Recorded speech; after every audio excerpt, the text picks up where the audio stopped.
किसी ने क्या खूब कहा है, जल गया मेरा घर तो बचा ही क्या है, बच गया मैं तो जला ही क्या है।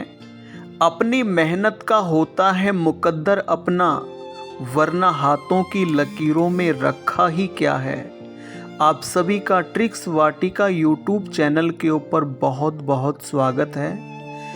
हम पढ़ रहे थे अलंकार, अनुप्रास और यमक अलंकार का अध्ययन हम कर चुके हैं और आज हम पढ़ने वाले हैं उपमा और श्लेष अलंकार। अलंकार पढ़ने से पहले चैनल को सब्सक्राइब जरूर कीजिएगा।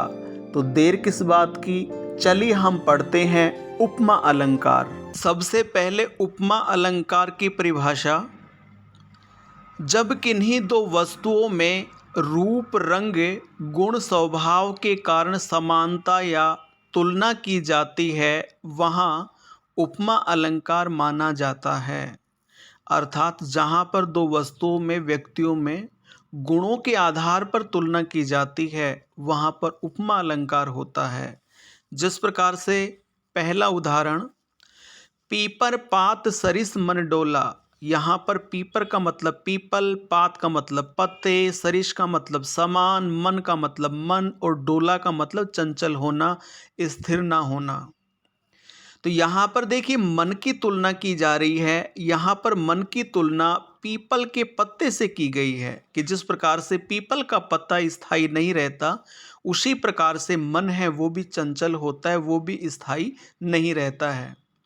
तो यहाँ पर दूसरा उदाहरण, मुख चंद्रमा सा सुंदर है। तो यहाँ पर मुख की तुलना की जा रही है चंद्रमा से। तो जिस प्रकार चंद्रमा सुंदर होता है, उसी प्रकार से यहाँ पर मुख को भी किसके समान बताया गया है? चंद्रमा के समान बताया गया है। उपमा अलंकार के 4 अंग होते हैं। पहला उपमेय, दूसरा उपमान, तीसरा साधारण धर्म और चौथा वाचक शब्द। चलिए हम इन अंगों को समझते हैं। पहला उपमेय, जिसकी तुलना की जाए उसे उपमेय कहा जाता है। जिस प्रकार से मुख की तुलना, यानी मुख की तुलना जिस प्रकार से हम चंद्रमा से करते हैं, तो मुख है वो उपमेय कहलाएगा।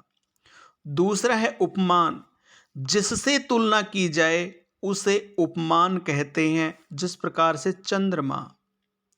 साधारण धर्म, साधारण धर्म का मतलब होता है उपमेय उपमान की जो समान विशेषता है वो क्या है, वो साधारण धर्म कहलाता है।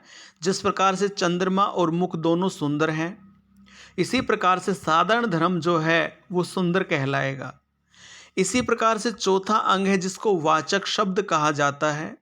वाचक शब्द का मतलब होता है कि जो दोनों को जोड़ने का जो कार्य करता है वो वाचक शब्द करता है। और वाचक शब्द कौन कौन से कहलाते हैं? जिस प्रकार से जैसे, सा, सम, से, समान, सरिस, ये वाचक शब्द कहलाते हैं। प्यारे विद्यार्थियों, याद रखिए, जिस पंक्ति के अंदर ये वाचक शब्द, जिस प्रकार से किसी भी पंक्ति के अंदर जैसे, सा, सम, समान, सरिस ये शब्द होंगे, वहां पर निश्चित रूप से उपमा अलंकार होगा। अब हम पढ़ेंगे उपमा अलंकार के प्रकार। उपमा अलंकार 3 प्रकार के होती हैं। पहला पूर्ण उपमा। पूर्ण उपमा में जहां उपमान के चारों अंग मौजूद हों, वहां पूर्ण उपमा अलंकार होता है। अर्थात प्यारे विद्यार्थियों, इससे पहले हम 4 अंग पढ़ चुके हैं। उपमा अलंकार के 4 अंगों का अध्ययन हमने कर लिया है। याद रखिए, जिस पंक्ति के अंदर चारों के चारों अंग मौजूद हों, वहां पर पूर्ण उपमा होगी। जिस प्रकार से पहला उदाहरण, हंसने लगे तब हरि, आहा पूर्णेंदु सा मुख खिल गया। तो यहां पर मुख की तुलना की जा रही है। किससे की जा रही है? पूर्णिमा के चंद्रमा से की जा रही है। तो मुख है वो उपमेय कहलाएगा, पूर्णिमा का चंद्रमा है वो कहलाएगा उपमान, सा है वाचक शब्द और खिल गया है साधारण धर्म। तो इस पंक्ति के अंदर चारों के चारों अंग मौजूद हैं, इसलिए इसमें पूर्ण उपमा है। दूसरा, सिंधु सा विस्तृत और अथाह एक निर्वासित का उत्साह। उत्साह की तुलना की जा रही है सिंधु से, तो यहाँ पर देखिए उत्साह जो है वो उपमेय कहलाएगा, सिंधु है वो उपमान कहलाएगा, विस्तृत और अथाह है वो कहलाएगा साधारण धर्म, और सा है वो वाचक शब्द कहलाएगा। कहने का मतलब इसके अंदर भी चारों के चारों अंग हैं, इसका मतलब इसके अंदर भी पूर्ण उपमा है। तीसरा उदाहरण, प्रातः नभ था बहुत नीला शंख जैसे। तो यहाँ पर नभ की यानी प्रातकाल के नभ की तुलना की जा रही है शंख से, तो यहाँ पर नभ है वो उपमेय कहलाएगा, शंख है वो उपमान कहलाएगा। यहाँ जैसे शब्द है वो वाचक शब्द है, और नीला जो है वो साधारण धर्म कहलाएगा। कहने का मतलब इसके अंदर भी चारों के चारों अंग मौजूद हैं, इसका मतलब इसके अंदर भी पूर्ण उपमा है। चौथा उदाहरण है, नील गगन सा शांत हृदय था सो रहा। तो यहाँ पर देखिए हृदय की तुलना की जा रही है गगन से, तो यहाँ पर हृदय है वो उपमेय कहलाएगा, गगन है वो उपमान कहलाएगा, और शाह है वो वाचक शब्द कहलाएगा, और शांत है वो साधारण धर्म कहलाएगा। कहने का मतलब जिस पंक्ति के अंदर चारों के चारों अंग मौजूद हैं या होते हों वहाँ पर पूर्ण उपमा होती है। उपमा अलंकार का दूसरा प्रकार है लुप्त उपमा। उपमा के चारों अंगों में से एक या एक से अधिक अंग लुप्त हो जाए वहाँ लुप्त उपमा अलंकार होता है। कहने का मतलब उपमा अलंकार के 4 अंग होते हैं, इन 4 अंगों में से एक अंग भी अगर लुप्त हो जाए, वो एक भी हो सकता है और एक से अधिक भी हो सकता है, वहाँ पर लुप्त उपमा होती है। जिस प्रकार से पहले उदाहरण में मुख चंद्रमा जैसा है, यहाँ पर देखिए मुख है वो उपमेय, कमल उपमान, जैसे है वो वाचक शब्द, लेकिन प्यारे विद्यार्थी इसमें साधारण धर्म नहीं है। कहने का मतलब इसमें एक अंग लुप्त है, तो इसका मतलब लुप्त उपमा है इसमें। दूसरा उदाहरण, वह नव नलिनी से नेत्र वाला कहाँ है। यहाँ पर कमल, यहाँ पर नेत्र आँख, यानी आँख की तुलना यहाँ पर कमल से की गई है। नेत्र है वो उपमेय कहलाएगा, नलिनी है वो उपमान कहलाएगा, से यहाँ पर वाचक शब्द कहलाएगा, लेकिन इसके अंदर भी साधारण धर्म नहीं है। इसका मतलब इसमें भी एक अंग लुप्त है, तो इसका मतलब लुप्त उपमा है। तीसरा उदाहरण, कोटि कुलीस सम वचन तुम्हारा। यहाँ पर वचन की तुलना वज्र से की गई है। वचन है वो कहलाएगा उपमेय, कुलीस है वो उपमान, और सम यहाँ पर वाचक शब्द, लेकिन इसके अंदर भी साधारण धर्म नहीं है। कहने का मतलब इन तीनों उदाहरणों में साधारण धर्म का अभाव है, इसका मतलब यहाँ पर तीनों उदाहरणों में लुप्त उपमा है। उपमा अलंकार का तीसरा और अंतिम प्रकार, जिसे मालोपमा कहते हैं, एक उपमेय के अनेक उपमान वर्णित हों वहाँ मालोपमा अलंकार होता है। प्यारे विद्यार्थी समझिए, जिस प्रकार से एक माला के अंदर धागा एक ही होता है और उसमें मोती मन के बहुत सारे होते हैं, इसी प्रकार से जिस पंक्ति के अंदर एक उपमेय हो और उसको अनेक उपमानों से उपमित किया गया हो वहाँ पर मालोपमा अलंकार होता है। जिस प्रकार से पहला उदाहरण, मुख है सुंदर चंद्र सो कोमल कमल समान। देखिए यहाँ पर केवल मुख की तुलना की जा रही है, तो यहाँ पर उपमेय एक है, लेकिन यहाँ पर चंद्रमा से भी की जा रही है और कमल से भी की जा रही है। तो कहने का मतलब यहाँ पर 2 उपमानों से एक उपमेय की तुलना की जा रही है, इसका मतलब इसके अंदर मालोपमा अलंकार है। दूसरा उदाहरण है, रूप जाल नंद लाल के परी करी बहुर छुटेन खंजरिट मृग मीन से ब्रज व्यती तन के नैन। यानी यहाँ पर श्री कृष्ण भगवान की आँखों की तुलना यानी नैन की तुलना, आँखों की तुलना है वो खंजरीट से भी की जा रही है, मृग से भी की जा रही है और मीन से भी की जा रही है।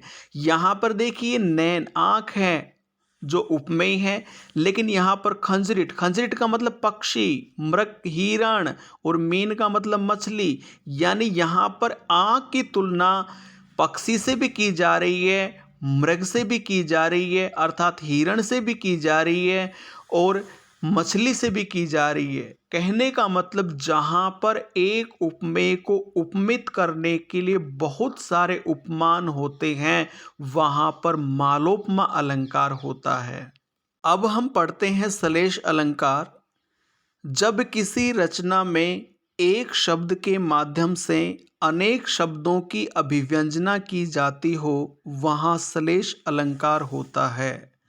कहने का मतलब जहाँ पर एक शब्द के माध्यम से बहुत सारे शब्दों की अभिव्यंजना की जाती है, या फिर हम ये कहें कि श्लेष का मतलब होता है चिपकना, यानी जहाँ पर एक शब्द से बहुत सारे अर्थ निकलते हैं, वहाँ पर श्लेष अलंकार होता है।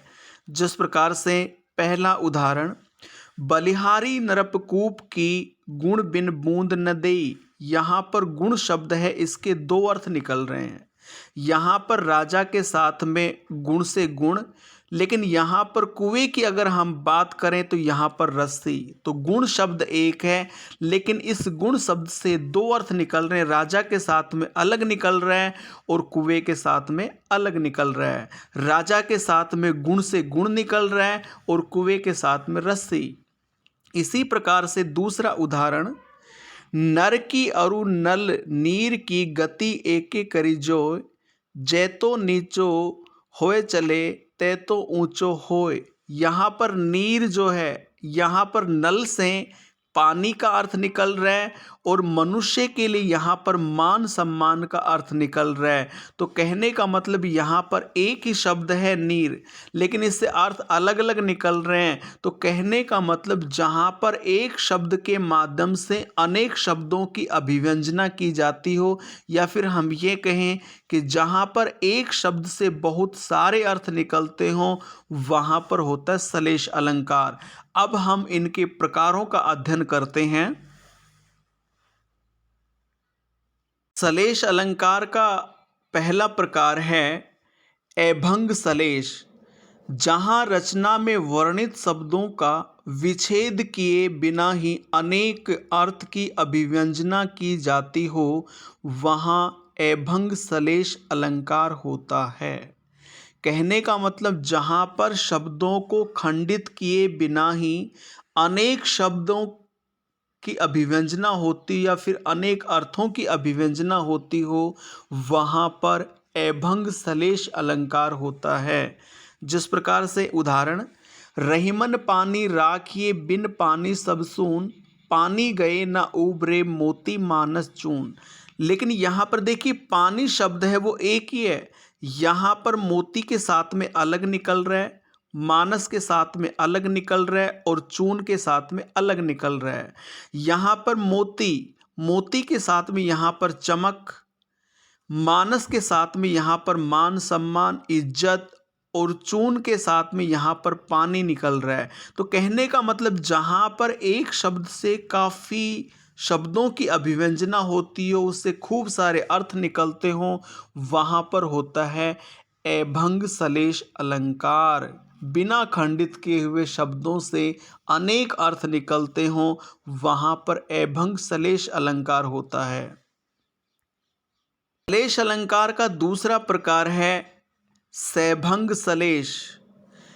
जब किसी रचना में वर्णित शब्द का एक स्वाभाविक अर्थ होता हो, किंतु उसी शब्द का विच्छेद करने पर एक नए अर्थ की अभिव्यंजना होती हो, वहाँ सैभंग श्लेष अलंकार होता है। प्यारे विद्यार्थी, से पहले हम पढ़ रहे थे अभंग श्लेष अलंकार, जहाँ पर बिना खंडित किए हुए ही, जहाँ पर बिना शब्दों के विच्छेद किए ही खूब सारे बहुत सारे अर्थ निकलते हैं वहाँ पर अभंग होता है। लेकिन जहाँ पर शब्दों का विच्छेद करने के बाद में या फिर शब्दों को खंडित करने के बाद में अर्थ देखे जाते हैं वहाँ पर होता है सहभंग सलेश।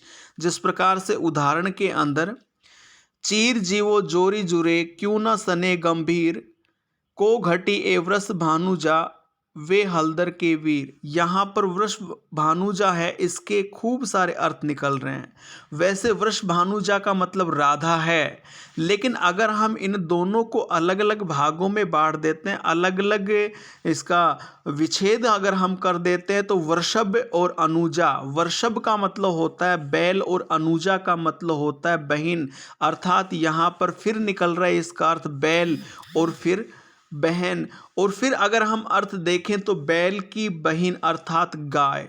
इसी प्रकार से हलदर के वीर, हलदर यहाँ पर बलराम को भी कहा जाता है, हलदर वैसे किसान को भी कहते हैं, और हलदर के वीर बैल को भी कहा जाता है। तो कहने का मतलब जहाँ पर शब्दों की अर्थ की अभिव्यंजना शब्दों को खंडित करके देखी जाती है वहाँ पर होता है सहभंग श्लेष अलंकार।